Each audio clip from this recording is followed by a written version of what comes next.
Hello,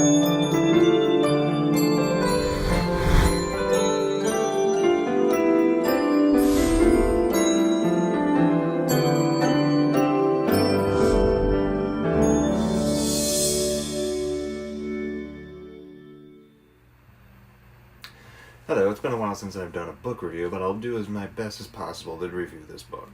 So, today's is The Blue Zone. And the story for The Blue Zone is...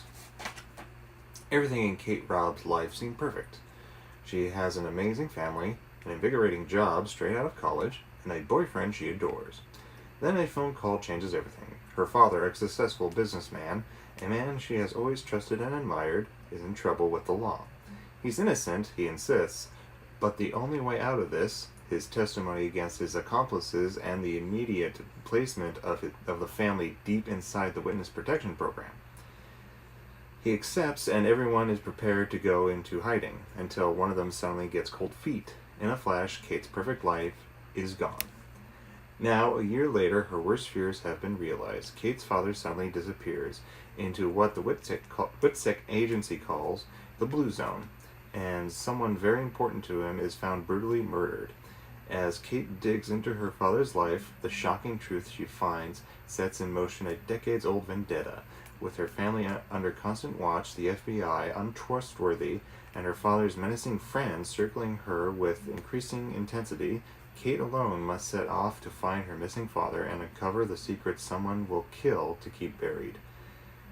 With the breakneck pacing of James Patterson, the storytelling twists of Harlan Coben, and the emotional resonance of Tammy Hogue, Andrew Gross stakes out his own terrain as a new modern master of suspense. Now, that is a good idea for a story, and that's pretty much what it is a good idea for the story, but this thriller to me is pretty weak when you look at it. It's like very thin.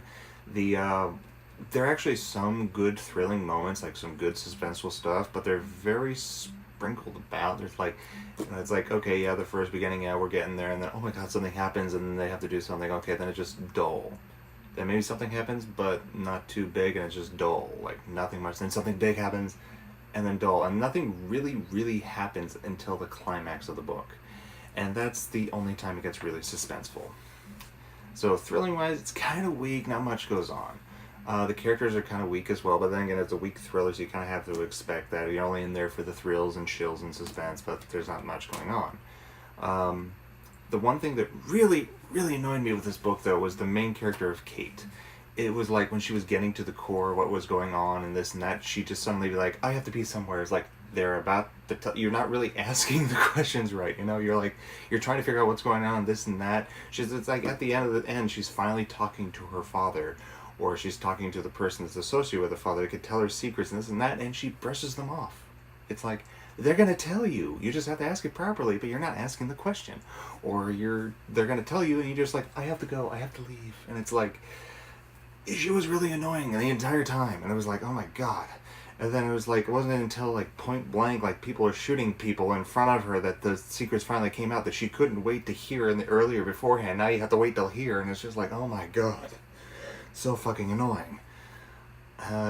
But like I said, other than that, not much going on. But those moments that were, that was actually at the climax where she learns all the truth. And again, that's the only time anything is actually happening. Writing wise, it's pretty good. There's, it sets the scenes very well, very imaginative. The writer, I'm new to this writer, Andrew Gross, and the way he writes is actually good. It's just the story is just very thin. And this is the first story I've read by Andrew Gross, so I'm not an aficionado. I don't know how well he is at other thrillers, so maybe he got better over time. And it's just this one's kind of like, but, if you like thrillers, whether it's cheap thriller or you just really like short books where you just read through real quick, this will probably be a good one for you. But if you're looking for something intense and really on the edge of your seat, this is not the one for you. It's just meh. That's the best way I could say it. It's just meh. And that's all I have to say on this. I give this story 1 star out of 5. It's just okay. It's just a cheap thriller. It's good for a quick read, but nothing to get excited about. Thank you for watching, and have a good day.